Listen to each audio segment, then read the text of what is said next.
Pada saat saya melihat, pada saat itu di TV banyak bayi yang dibuang pada saat itu. Nah, terus di medsos juga banyak bayi yang ditelantarkan. Saya berucaplah ke suami saya. Saya bilang, saya kok anak itu nggak dipertemukan ya dengan saya. Terus yang namanya laki-laki kan gampang aja bicara. Ya kalau kamu punya anak lagi bikin aja. Kan anak laki gitu. Maksudnya suami saya bilang gitu. Cuman bikin aja. Bikin aja gitu. Bilangnya bikin aja. Terus saya pikir kalau saya punya anak sendiri udah pasti saya sayang anak kandung. Sedangkan di luar sana masih banyak sekali anak yang membutuhkan kasih sayang saya. Terus pertanyaan suami saya juga simpel, gimana cara mendapatkan mereka? Sedangkan kan kita nggak tahu. Saya mau ngurus anaknya gitu, tapi saya minta akte semua adalah nama ibu kandungnya dan nama bapaknya. Kalau ada bapaknya ada nama bapak, kalau enggak ya ibu tunggal. Oh di akte kelahiran nama orang tuanya. Bukan nama Mbak Monica, tapi diurus dari begitu lahir sama Mbak Monica. Iya. Wih, kita tidak bisa mengubah bapaknya selama bapaknya itu ada dan memang real, kecuali kalau dia tidak tahu ya, asal usulnya.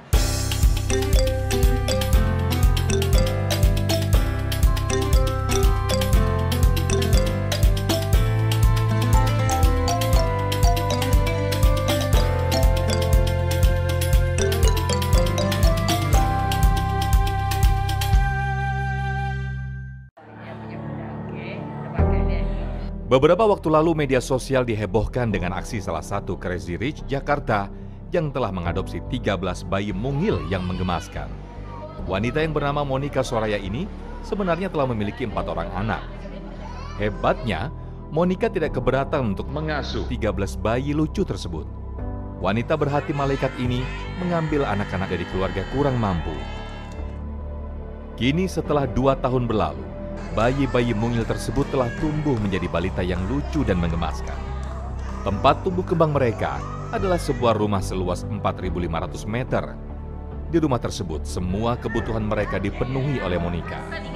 Ia bahkan menyiapkan 13 orang babysitter untuk merawat mereka. Jadi tidak heran jika rumah ini tidak pernah sepi dari suara tangis dan tawa bocah-bocah lucu penghuninya. Lantas, apa yang sebenarnya melatar belakangi aksi Monica Soraya ketika ia memutuskan untuk mengasuh bayi-bayi tersebut? Dan bagaimana ia memberikan kasih sayang kepada ke-13 anaknya serta 4 orang darah dagingnya sendiri? Langsung saja kita simak obrolannya di Ngopi Siang ini. Nah, alhamdulillah nih Ji, dan juga Pak Ustadz. Ngopi, ngobrol Perialiman kali ini kedatangan tamu spesial yang punya sedekah to the next level. Sedekah tapi levelnya udah di atas kita-kita mungkin ya. Ini sedekahnya mengadopsi anak 13 orang anak, Masya Allah. Padahal biasanya orang sedekah itu satu pakai uang sisa atau uang receh atau, tapi ini bukan sekedar materi. Tapi 13 anak memelihara anak. Iya, bukan uang aja yang dikeluarkan untuk anak-anak 13 adopsi ini. Kasih sayang juga kan bisa masuk ke ini jariah, Pak Ustadz. Saya lihat VT-nya aja agak Masya Allah. Ini mohon maaf, surgawi bukan karena apa? Karena Rasulullah itu juga Abul Yatama, Abul Masakin. Rasulullah itu kan bapaknya orang yatim, bapaknya anak-anak miskin. Makanya banyak yang diadopsi dan ternyata ada pewarisnya. Masya Allah. Selamat siang, Assalamualaikum Mbak Monica. Salam kenal, terima kasih udah mau mampir di Ngopi. Ini ngopi bukan sembarang ngopi, Mbak Monica, ngopinya ngobrol perihal iman. Jadi menurut saya dan Pak Ustadz, Mbak Monica ini adalah sosok yang sangat cocok untuk kita ajak ngobrol di Ngopi ya. Masalah, inspiratif sekali. Mbak Monica mau ngopi dulu? Boleh. Ini bartendernya beneran bartender. Iya kan, kopinya yang bohongan. Mau minum apa, Mbak? Saya teh aja. Oh, mau teh. Mau teh aja. Teh. Pakai gula nggak? Atau nggak usah? Sedikit. Oh, sedikit aja. Karena sebelah kirinya udah ada yang manis. Oh, gitu. Saya pakai susu. Pakai susu? Iya. Nggak ada yang nawarin Pak Ustadz. Saya nawarin Mbak Monica aja. Makanya aku pesen. Maaf ya Pak Ustadz, saya bercanda lah Pak Ustadz. Mbak Monica apa kabarnya? Alhamdulillah baik. Sehat. Apa kabar 13 anak adopsinya? Alhamdulillah baik. Udah mulai makin besar, makin lucu. Makin lucu juga ya. Kalau anak kandung? Semuanya sehat, alhamdulillah sehat. Jadi perlu diluruskan dulu ya. Jadi Mbak Monica ini punya 4 anak kandung dan 13 anak adopsi. Jadi cucu. total? Saya udah punya cucu 2. Dari anak kandung yang paling gede. Ya, cucu berapa? Cucu 2. Anak kandung 4. Anak adopsi 13. 13. Jadi 13 tambah 4 17 tambah cucu 19. 19. Masya Allah, luar biasa. Tapi kelihatannya masih muda banget Mbak Monica nih. Iya dong. Masya Allah. Masuk ya? Masuk ya? Iya. Masuk lagi Nos. Pengen tahu dulu nih. Kenapa mengadopsi anak sebanyak 13? Atau enggak kenapa mengadopsi anak lagi? Padahal udah punya 4 anak. Sukses, udah punya cucu segala macam. Why? Hidup itu kan bukan untuk saya saja. Iya, betul. Hidup itu kan sementara. Iya. Jadi almarhum ayah dan ibu saya selalu berpesan, kamu tuh hidup di dunia harus bisa berbuat sesuatu. Ya. Dan sesuatu itu harus yang bermanfaat untuk orang lain.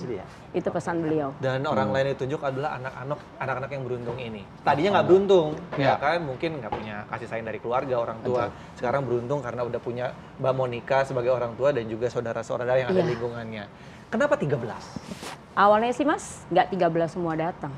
Jadi satu persatu. Mereka datang itu satu persatu dan kalaupun saya ditanya, tidak pernah terlintas dalam pikiran saya akan ada 13 bayi dalam kehidupan saya. Gitu. Jadi saya pun juga amazing gitu. Jadi oh my God, jadi memang Allah tuh luar biasa. Jadi 13 ini Mbak Monica tidak mencari, mereka datang dengan sendirinya? Iya, mereka datang.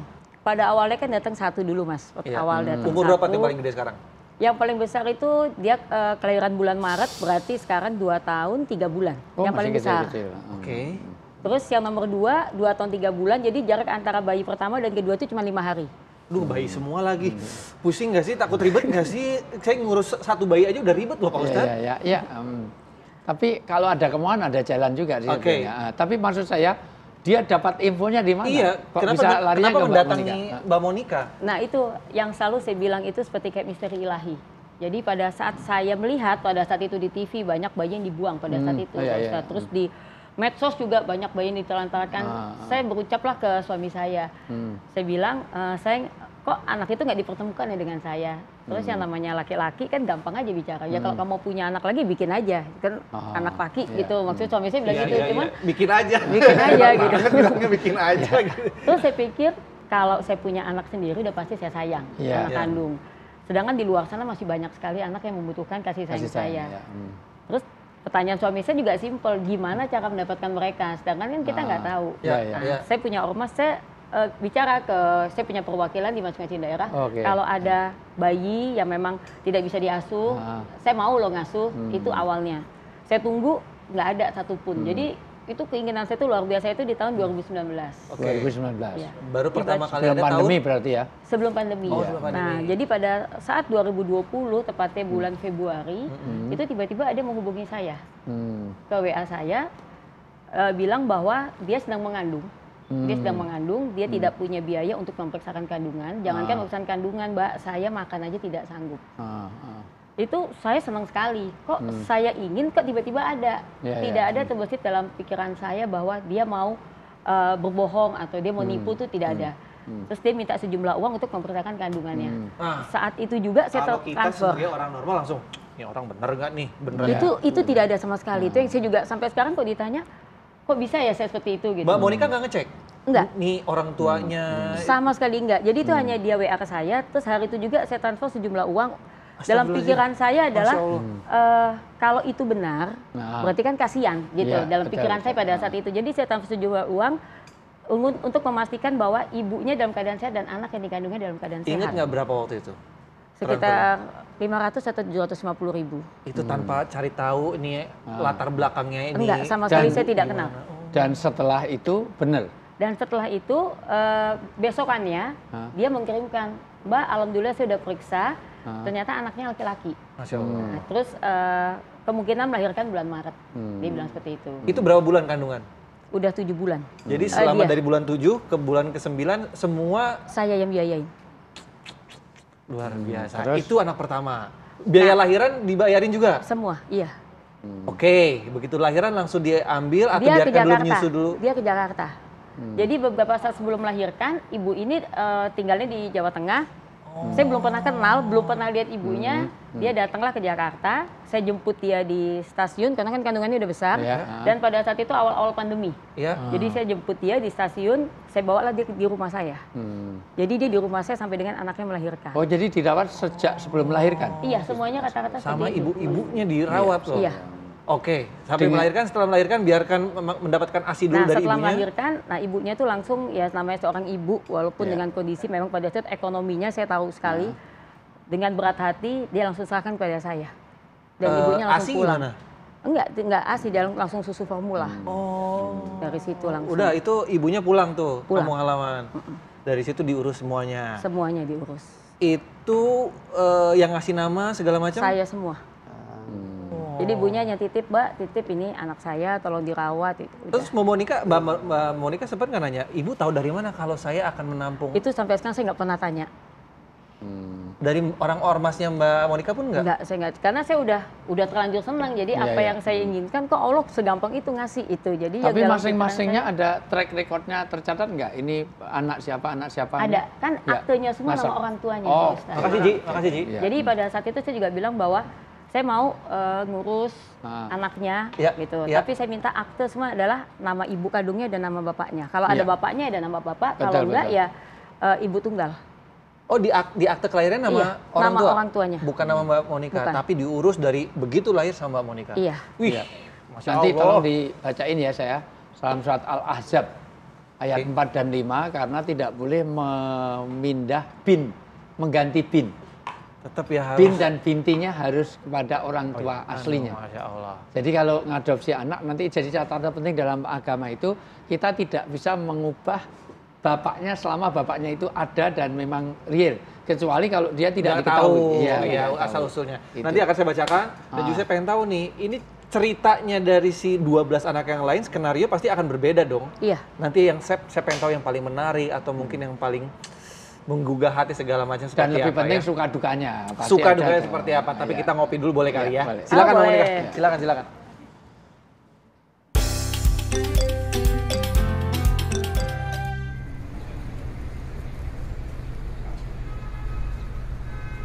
Dan saat ini kami sudah bersama dari 13 anak jadi angkatnya. Masih ada 11 lagi. Dari Mbak Monika masih ada 11 lagi, ntar mau datang sini. Enggak, episode berikutnya. Oh.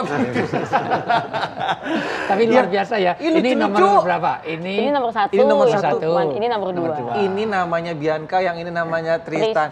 Hai Bianca. Kamu namanya Bianca bukan? Yes. Ada yang, aduh gemes banget pengen gue gigit rasanya, gemes banget. Dimanapun anak kecil itu menggemaskan. Menggemaskan. Iya, kalau udah besar baru menyebalkan. Tapi Masya Allah lah, saya itu ada ngambil dalam kondisi masih betul-betul perawatan full. Yes. Karena kan usia-usia segini ini pasti ada suka dukanya, masih ngompolnya, masih belum jam tidurnya, belum. Gimana Mbak, suka dukanya Mbak Monika? Kalau saya lebih ke banyak sukanya, karena kan saya suka anak kecil. Gitu. Jadi saya suka anak kecil. Memang 13 bayi saya tidak pernah bisa membayangkan, kan memang jaraknya tuh hanya berapa hari, ada yang 1-2 bulan. Kan umurnya tapi sama semua, 2020 semua ini lahirnya. Dengan 13-nya 2020? Iya, mulai dari bulan Maret, terakhir Oktober. Dari 13 itu berapa pengasuh total? 13 pengasuh. 13 satu anak, satu pengasuh. Iya. Duitnya harus nggak ada serinya itu ya. Nggak usah ditanya. Iya. Udah gitu, sebentar. Ini semuanya kelahiran 2020. Iya. Oke, 13 anak adopsi ini datang kepada Mbak Monika dalam kurun waktu berapa lama? Dari mulai awal Maret. Awal tuh Maret 2020. 2 tahun juga. Terus? Dan yang paling kecil itu Oktober. 27 Oktober. Yang paling kecil datang. Jadi semuanya ini periode 2020. Oke. Terus pandemi, anak bayi pandemi ini. Oh gitu. Terus ngasuhnya tapi tetap dikontrol satu persatu atau udah dilepas aja, udah ada neninya segala macam, atau semuanya treatmentnya dipukul rata atau beda-beda nih? 13 loh soalnya. 13 suster itu satu bayi satu suster udah pasti. Tapi dari ini ada koordinator susternya. Kita punya 2 lagi. Itu suster senior yang di rumah. Oh, ada suster juga seniornya. Iya. Saya bayangin kalau waktunya nangis bareng, Itu kan. Nah itu enggak loh. Enggak, Ustadz. Jadi walaupun yang besar-besar ini mereka udah punya satu kamar berdua, satu kamar berdua. Yang kecil dari nomor 7 sampai 13 itu masih satu kamar. Baru tahun ini kita mau mulai pisah karena udah mulai besar mereka. Tapi nggak ada. Jadi kalau misalnya memang waktunya Tristan tidur, adiknya mau nangis ya tetap tidur. Dari kecil ya seperti itu semuanya. Ini namanya drill sultan nih Pak Ustadz. Betul. Tapi apa ya, harta kekayaannya itu diberikan kepada pihak yang membutuhkan, pihak yang tepat. Ini luar biasa loh. Kalau saya sebenarnya catatan awal ini, kalau orang Islam yang paling asas, yang paling pertama tidak boleh mengganti wali dari orang ayah tua aslinya ya? Iya, orang tua biologisnya. Ya. Tolong saya dibacakan surat Al-Ahzab ayat langsung, sebenarnya 45, tapi paling tidak langsung 5 saja. Oke. Jadi anak angkat itu tidak sama dengan anak kandung. Saya bacakan Karena terjemahannya, Rasulullah Pak Ustadz, sendiri juga mengangkat banyak anak, tetapi binnya tidak dirubah. Tetap orang tua kandung Iya, aslinya misalnya ya. Anas bin Malik, Zaid bin Sabit. Walaupun jadi anaknya Rasulullah, tetapi binnya tetap, bintinya tetap. Coba. Auzubillahiminasyaitonirrajim. Bismillahirrahmanirrahim. Panggillah mereka, anak-anak angkat itu dengan memakai nama bapak-bapak mereka. Bapak mereka itu bapak kandungnya. Bapak kandung. Ya. Itulah yang adil di sisi Allah. Ya. Dan jika kamu tidak mengetahui bapak mereka, maka panggillah mereka sebagai saudara-saudaramu, seagama dan maula-maulamu. Dan tidak ada dosa atasmu jika kamu hilaf tentang itu. Tetapi yang ada dosanya apa yang disengaja oleh hatimu. Ya. Allah Maha Pengampun, Maha Penyayang. Ya, jadi kecuali kalau kita nemu nggak tahu nasabnya, iya. boleh, misalnya bin Abdullah bin siapa boleh. Nah, ngomongin anak kandung nih, anak kandung sendiri gimana melihat adik-adiknya ada yang baru nih, padahal bukan langsung dari ibunya sendiri. Yang masalah dulu waktu awal mereka datang adalah anak saya yang perempuan. Jadi anak saya Anak keberapa tuh? Anak ketiga. Anak ketiga, kenapa masalahnya? Karena dia kan perempuan satu-satunya awalnya. 3 kan laki-laki semua. Muncullah ini pertama perempuan. Waktu itu umurnya berapa anak ketiganya? Udah 14 tahun. Udah gede udah dong. Besar. Nah, kenapa masalahnya? Ya dia maunya I want the one and only. Dia maunya satu-satunya perempuan kan di rumah. Ada jealous, ya, ada. sebelum itu kan dia satu-satu perempuan di rumah, princess di rumah. Jadi berkali-kali kalau saya bilang Bunda mau punya adik lagi boleh nggak? Boleh tapi laki-laki. Jadi saya bilangnya gitu. Boleh mau berapapun anak Bunda tapi laki-laki. Datanglah Bianca perempuan. Shock lah dia gitu. Karena awal dia tahu kan ini. Awal itu kan dia tahu laki-laki. Babynya laki perempuan. Laki oke kalau laki. Muncullah Bianca gitu. Jadi pada saat munculnya Bianca sempat kaget ya, sempat why the baby girls? Kenapa mesti perempuan? Akhirnya diberikan. Terus saya kasih Val, saya kasih tahu namanya Valerie. Jadi saya kasih tahu Val ini alasannya gitu. Terus dia masih penasaran. Jadi waktu pada saat saya datang bawa itu baby, dia nunggu di depan rumah. Ya pada saat dia ngeliat itu bayi, pada saat itulah dia jatuh cinta. Dan langsung tidak pernah ada lagi pertanyaan. Enggak. Ini adiknya Val langsung. Dan langsung mau. Tapi disusul juga dengan ada lady kedua, baby iya. Dan yang, itu terus dan langsung dia jadi bilang, sekarang ini perempuannya berapa jadi? Perempuannya ada 7. Perempuan 7. Lakinya 6. Termasuk Val? Sama Val 8. Oh sama Val 8. Oke. Terus selain tadi Bianca, yang lainnya gimana nih tiba-tiba datang sama Mbak Bianca? Mungkin ada skenario lain atau mungkin yang paling menarik atau gimana? Semuanya sih sebetulnya kan kita udah mempersiapkan. Jadi lucunya tuh kita udah tahu kan, karena mereka udah menghubungi, saya juga udah mulai membiayai mereka dari di dalam kandungan. Jadi kita udah tahu, oh ini yang mau datang nanti mau lahir nih perkiraan bulan depan ini bayi perempuan. Kita udah susun nih namanya. Setuju nggak semua satu rumah namanya ini gitu. Jadi kita susun sama-sama nama seru bayinya. banget sih keluarganya. Terus kita lagi menunggu sebetulnya kelahiran bayi ke-7. Ke-7 itu kita udah tahu oh itu perempuan bayi ke-7. Tapi nggak lahir-lahir tuh bulan Agustus. Kok nggak lahir-lahir ya? Katanya Bunda katanya mau awal Agustus ini udah mau pertengahan belum lahir-lahir ini. Satu. Muncullah tiba-tiba Baim datang ke rumah. Baim Wong. Oke. Masuklah ke vlognya dia. Ini waktu itu bayinya kan masih terakhir kali itu masih 6. Masuklah ke vlognya dia. Pas masuk ke vlognya dia, semua tahu lah. Gara-gara Baim Wong nih ntar gua telepon Baim Wong repotin orang aja. Dari situ orang banyak tahu kalau oh ternyata ada ya yang mau ya, kalau misalnya kita mungkin kesulitan ekonomi apa nih ada loh yang mau ngurusin bayinya.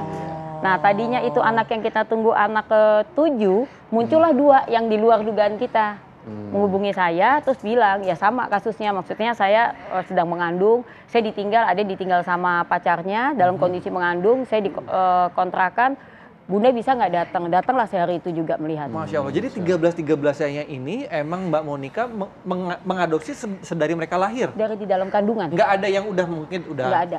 Jadi saya sama sekali tidak tahu bentuknya kayak apa. Bahkan saya tidak tahu suaminya siapa itu, nggak tahu. Yang saya tahu ya memang. Tapi masih ada koneksi nggak? Ada relasi mereka suka mengunjungi atau sampai gimana? saat ini belum, karena kan memang kemarin itu kan pandemi Pak Ustadz, jadi memang kita batasin. Tapi suatu saat nanti saya juga mau sih. Nih, mohon maaf nih Mbak Monica, nggak ada maksud lancang ya. Sampai sekarang ada nggak yang mungkin malah meragukan niat tulusnya Mbak Monica? Mungkin menuduhnya pencitraan nih Mbak Monica. Mohon maaf nih, ada nggak yang begitu berpikirannya?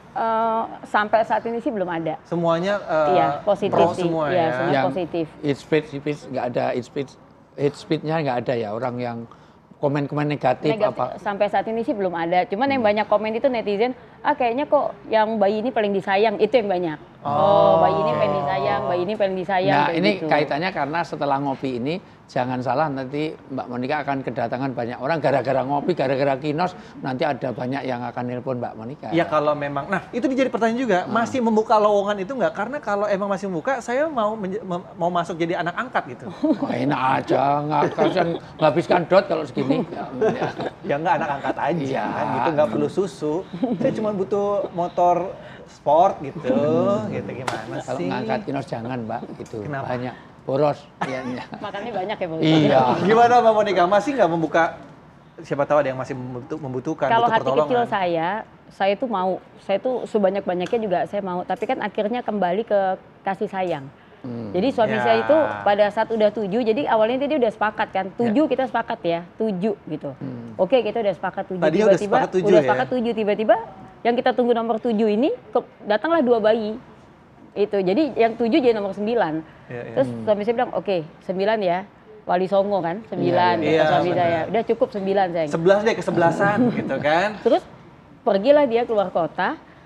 Ada lagi menghubungi saya, nggak tega lah saya, muncullah 10, 11, 12, 13. Pas 13 suami saya bilang, udah sayang ya gitu. Maksudnya mungkin dari segi materi Allah kasih kita rezeki, tapi kasih sayang kita yang susah nanti. Tapi sekarang enggak dulu ya, udah cukup dulu 13 dulu ya. Iya. Tolong ya dicatat ya, udah dulu. Cukup 13 dulu gitu.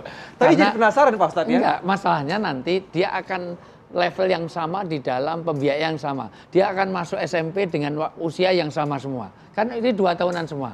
Ya. Masuk SMA, 13-nya masuk SMA semua. Maka uang pendaftarannya, uang kuliahnya, uang segala macam pasti akan punya, ya kita harus punya well plan ya. Iya. Artinya sekarang masih segini, nanti kan usia walaupun itu nanti Allah kasih rezeki dari manapun.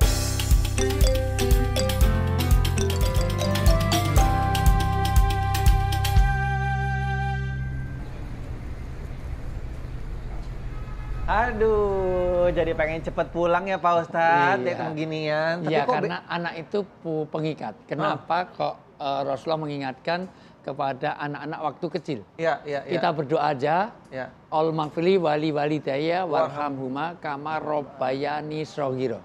Karena anak itu ketika kecil dengan dewasa ikatannya beda. Ya. Anak sekecil apapun walaupun anak orang lain menggemaskan. Iya. Ada ikatan, Iya. ada rasa senang. Iya. Kenapa? Karena anak kecil itu tumpuan orang akan mencintai. Dan itu luar biasa ya. Anak kecil itu walaupun dia dalam kondisi apapun, itu menyenangkan. Dia ngompol pun, dia padahal ngompol, tapi itu tidak menjadi beban dan menjadi bagian dari kesenangan orang tuanya. Iya. Tapi kalau udah besar kan beda.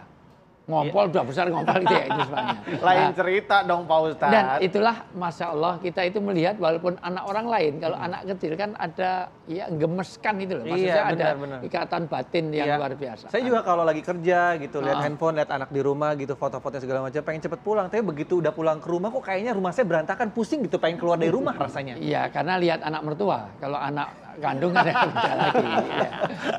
Oke, coba pengen tanya dulu. Bianca, boleh nggak sih Om Kinas ngobrol sama Bianca? Oke, yes. Nggak mau ngomong, dia tatapannya lebih ke jijik ya sama Om Kinas ya. Makasih loh. Ini udah jinak. Nama kamu Bianca kan sayang? Ya udah tos aja deh sama Om. Terus, high five, Babi.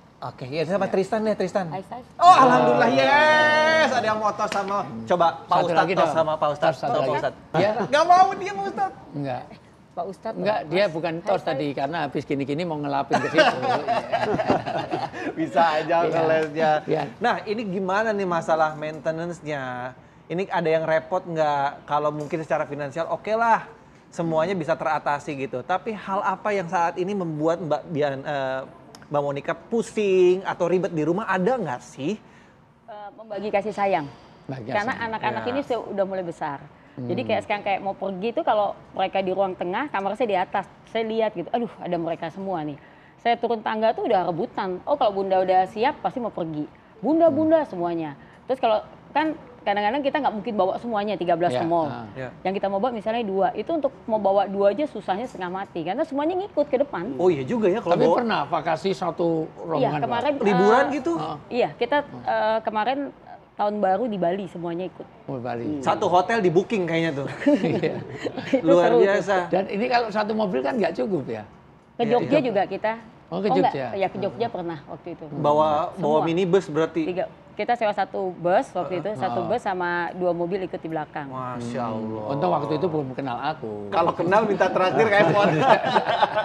Oke, pengen tahu nih, belak-belakan aja. Emang rumahnya Mbak Monica tuh sebesar apa sih? Terus ada berapa kamar sih Mbak? Kalau kamar tuh di rumah di atas ada 1, 2, 3, 4, 5, 6, 7. Di atas ada 8. Terus di bawah. Di atas 8 kamar, iya, di bawah? Di bawah ada 1, 2, 3, 5. 13 kamar. 13 kamar, Masya bayangin. Allah, luar Berarti biasa. itu tipe 21 ya? 21 mana muat Pak Ustadz? Sempil-sempil begini. 2 kilo, 1 kilo. Iya benar. Terus Jun Sewu kalau lancang nih, emang profesinya Mbak Monica sama suami itu apa sih kalau boleh tahu? Kalau suami saya pengusaha. Pengusaha. Ya, kalau saya lebih suka dibilang aktivis sosial. Karena memang saya suka bergerak di bidang sosial. Oke, saya juga pengusaha. Setiap hari berusaha cari uang. Iya, Tapi kok nggak bisa punya 13 kamar ya rumahnya Pak Ustadz ya? Itulah ya. Ya. Saya sih lebih dari 13 kamar karena pesantren, jadi anak santri. Masya Allah. Tapi gini Pak Ustadz, Ya. kalau emang yang namanya mengangkat anak itu ada rezekinya sendiri. Iya. Misalnya saya, aduh kok rezekinya kurang. Terus saya ngangkat anak, bisa nggak rezeki saya tambah banyak Pak Ustadz? Bisa. Saya lebih yakin pada sabda Nabi. Nabi kalau bersabda pasti benar. Yang biasa bohong itu bukan Nabi. Pasti, itu benar. Politisi, pejabat, Aku sama nggak ikutan. bartender, host itu bisa. Aku nggak ikutan. Ya, Nanti host. pulang saya nggak bisa sampai rumah nih. Tapi host ada yang suka. Ada, Ya ada, itu. Tapi ada. maksud saya, satu innamatun soruna watur zakuna watur khamuna biudafaikum. Orang kalau pengen berkah rezeki, maka orang pengen dikasih sayang Allah, diberi pertolongan oleh Allah kalau dia peduli pada orang yang tidak mampu di antara kita. Orang yang menolong hambanya, irhamu mangfil ardi, yarhampu mangfis sama. Orang yang menolong orang yang di bumi, maka yang di langit pun tidak mau, dia akan peduli juga pada kita. Jadi orang itu, mohon maaf, dengan kita menolong orang, Allah pasti menolong kita. Masya Allah. Ya. Jadi satu berkah rezeki, 2 diberi pertolongan, diberi kasih sayang oleh Allah kalau kita peduli pada orang yang tidak mampu di antara kita. Oke, Mbak Monica sendiri ngerasain nggak apa yang diomongin Pak Ustadz? Dengan adanya 13 anak yang diangkat ini, kayaknya rezeki itu enteng aja gitu, ada aja gitu rezekinya. Kalau saya merasa rumah saya kan jadi kayak surga. Jadi penuh tawa anak-anak gitu kan. Sebelum hadirnya 13 bayi ini, tadinya surga saya itu adalah orang tua saya. Jadi 2 orang tua saya, ada mertua saya, ada tante saya yang saya rawat dari mulai mereka sehat, terus mereka akhirnya sakit sampai nggak ada. Itu semuanya 4 tempatnya itu pada saat mereka nggak ada itu saya di sampingnya semua. Nah mereka nggak ada, Allah langsung menggantikan dengan 13 bayi ini. Dan itu rezeki. Masya Allah. Ngomong-ngomong tentang lansia dan juga orang tua, konon katanya Mbak Monica dan keluarga juga ada kepedulian nih sama terhadap lansia. Itu bener nggak tuh? Iya, jadi memang saya itu lebih concern itu ke anak-anak dan lansia. Ini lansianya maksudnya kalau anak kan ditunjukkan dengan mengadopsi anak. Iya. Kalau lansia seperti apa wujud? Jadi karena saya punya ormas perempuan itu yang bergerak di bidang sosial, saya tuh suka belusukan ke kampung-kampung. Oke. Nah biasanya kalau belusukan itu saya selalu menemukan banyak lansia-lansia yang mungkin dalam kondisi sakit dan tidak punya biaya. Jadi ya saya hanya bantu, jadi saya punya binaan-binaan yang orang-orang tua itu juga cukup banyak. Tapi juga. seniat itu sampai punya ormas hanya untuk peduli sama anak-anak dan juga lansia. Iya, niatnya untuk itu. Saya sebetulnya niat utamanya itu bergerak bersama untuk memberantas kemiskinan. Sebetulnya itu yang saya mau. Karena kalau saya sendiri tidak mungkin bisa, tapi kalau kita semua bergandengan tangan, kita bergerak bersama, saya yakin insya Allah nggak ada kemiskinan di Indonesia. Sekarang sudah berapa cabang, berapa perwakilan, berapa? Di DKI, di Jawa Tengah udah ada. Oh ya. Di Jawa Tengah. Jogja sudah ada belum? Jogja itu ada, tapi mungkin karena kemarin 2 tahun tidak aktif, jadi kita baru mau itu lagi. Jawa Tengah udah, Jawa Timur udah, Jawa Barat. Banget. NTB udah, Aceh. Surat Al-Quran yang mana ini Pak Ustadz yang Pertama, dilakukan sama Mbak Monika? inilah ibadah yang sempurna. Ketika Rasulullah SAW itu diturunkan satu ayat bahwa ternyata ibadah itu tidak hanya mahdoh hubungan dengan Allah saja, tetapi juga bagaimana peduli pada sesama. Pertama, ara'aital ladzi yukadzibu bidin, kamu tahu siapa orang yang pendusta, berbohong dalam beragama, orang yang dia itu ibadah, sholatnya oke, puasanya oke, umroh haji oke, tetapi dia yadu'ul yatim, dia tidak peduli pada anak yatim. Semua ayat-ayat kaitannya dengan muamalah itu selalu dihubungkan dengan ayat kaitannya dengan ubudiyah. Misalnya, perintah sholat itu selalu disambung dengan apa? Zakat. Ternyata sholat tidak cukup kalau tidak zakat. Sholat itu hubungan dengan Allah, zakat itu hubungan dengan sesama. Ya. Makanya asas agama itu 2 itu. Tolong dicatat baik-baik. Orang sholat itu Allahu Akbar, mengagungkan nama Allah. Tapi akhirnya Assalamualaikum untuk seluruh manusia. Jadi Allah manusia, Quran dimulai dengan basmalah, mengagungkan nama Allah. Tapi surat terakhir dari Al-Quran itu An-Nas, artinya manusia.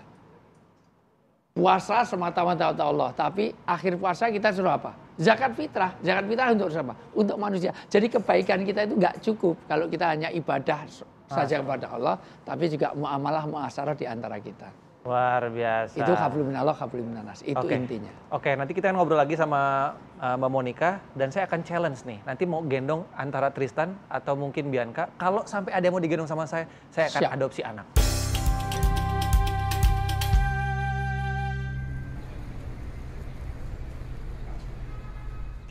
Akan kita realisasikan tantangan untuk diri saya sendiri ya. Kita akan mengajak Tristan atau mungkin Bianca digendong sama saya, minimal dipangku deh. Ya, nanti kalau emang mereka mau, aku akan adopsi anak. Mudah-mudahan istri saya nggak nonton ya. Ya. Bianca, mau nggak Om Kinos gendong? Mau. Please. Mau nangis lagi dia langsung diajak begitu. Gue langsung. Tetap aja dia ngadopsi anaknya Gina. Oh iya, itu anak saya dong emang, kan istri saya. Emang dengan Gina? Iya dong, gimana sih? Kalau Tristan mau nggak digendong Om Kinos? Ayo sayang. Oke, berarti belum waktunya untuk mengadopsi ya. Iya, perlu prakondisi, jangan yang gendong. Iya. Kasihlah buah tangan, kasih makan, kasih minum. Kan anak perlu interaksinya tidak langsung dengan fisik. Mungkin dia perlu permen, perlu apa. Oh gitu, tapi mau nanya, Tristan sayang nggak sama Bunda? Nggak sayang sama Bunda? Sayang nggak sama Bunda? Sayang. Kalau Bianca sayang nggak sama Bunda? Oke. Iya. Lebih mungkin dia mikirnya aku adalah najis mugalado gitu. Enggak juga. Bercanda. Belum connect aja. Tristan tos belum sama Papa? Sama Papa lagi. Sama Om Kinos. Tos nggak mau. Oke, terima kasih nggak apa-apa. Mbak Monika, berarti ini belum waktunya untuk saya adopsi berarti ya? Ya, tapi ini satu pembelajaran penting ya, Kinos. Betul. Karena Rasulullah itu juga penyayang anak. Sampai satu ketika Rasulullah itu suka menciumi cucunya. Tiba-tiba ada orang, iya Rasulullah, saya itu punya cucu banyak aja nggak pernah saya ciumi dia. Kenapa? Terus Rasulullah langsung komentarnya apa? Kalau kamu nggak bisa berkasih sayang dengan yang di bumi, bagaimana yang di langit akan kasih sayang kepada kamu? Maka Rasulullah sering kadang-kadang sholat itu Kinos, lagi sujud itu untuk kuda-kudaan cucunya. Ini menunjukkan bahwa keakraban seorang tua kepada anak. Sampai dikatakan orang yang tidak kasih sayang pada yang lebih muda, tidak ada hormat kepada orang tua, kata Nabi bukan golonganku. Dia golongannya Abu Jahal, Abu Lahab, Abu Gosok, abu-abu yang lain itu. Artinya apa? Pentingnya hubungan kasih sayang. Satu, jadi menyayangi anak itu adalah itu penduduk surgawi. Ya. Sampai orang yang berkasih sayang dengan anak yatim itu nanti bertetanggaan dengan Rasul seperti ini. Artinya tidak ada jarak, berarti surganya tinggi. Masya Allah. Maka ini inspirasi banget dan alhamdulillah terutama kepada anak yatim. Kalau saya terus terang semua pendapatan saya baik teaching, training, syuting semua saya serahkan pada anak yatim. Total. Ya, karena istri saya itu yatim. Ya itu. Ya serius. Ke istrinya semua itu mah. Orang itunya.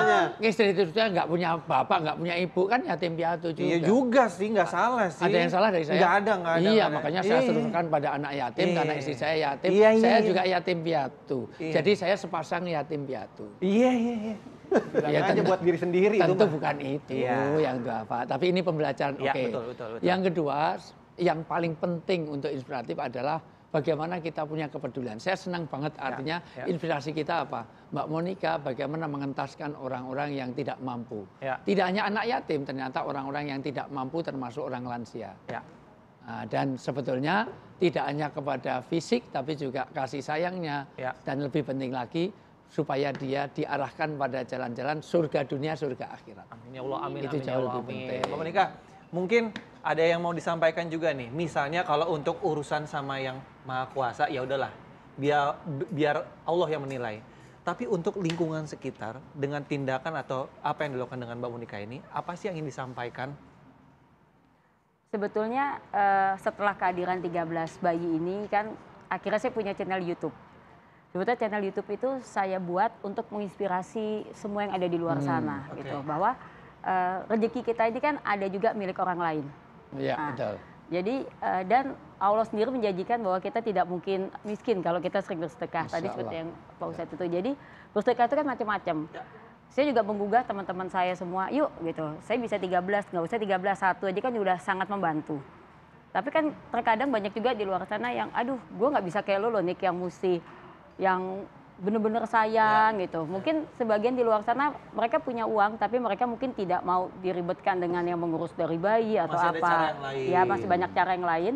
Salah satunya ya saya selalu menggiatkan juga bahwa yuk kita bikin yuk seperti gerakan orang tua asuh, itu yang sebetulnya saya inginkan gitu. Mereka tetap di keluarganya tapi kita memberikan biaya kepada mereka. Itu kan juga bisa salah satu solusi.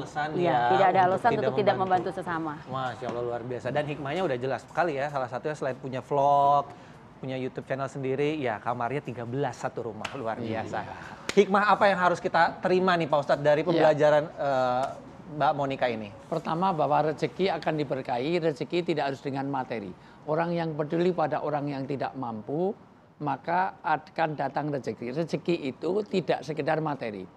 Anak nurut kepada orang tua itu rezeki, di mana anak sekarang lebih nurut kepada handphone daripada kepada orang tuanya. Istri yang sakinah mawaddah rahmah, kesehatan yang ini, teman-teman yang akrab itu rezeki. Bahkan kematian yang husnul khotimah itu rezeki. Kita hidup damai, hidup ini bagian dari rezeki. Dan orang yang peduli pada anak yatim ternyata dia akan dipastikan, dia akan diberkahi rezeki. Rezeki kita akan ada ziyadatul khair. Bertambah kebaikan itu satu, kita menjadi baik. Dua, apapun yang datang kepada kita jadi kebaikan. Masya Allah. Itu yang paling penting. Terima kasih Pak Ustadz ilmunya. Dan juga Mbak Monica terima kasih inspirasinya. Salam untuk keluarga, sehat selalu untuk semua. Mudah-mudahan ini bisa menginspirasi kita semua ya. Amin. Dadah Bianca. Dadah Bianca. Dadah Tristan. Tas dulu. Iya. Pak Ustadz dong. Alhamdulillah. Bianca mau akhirnya juga. Iya.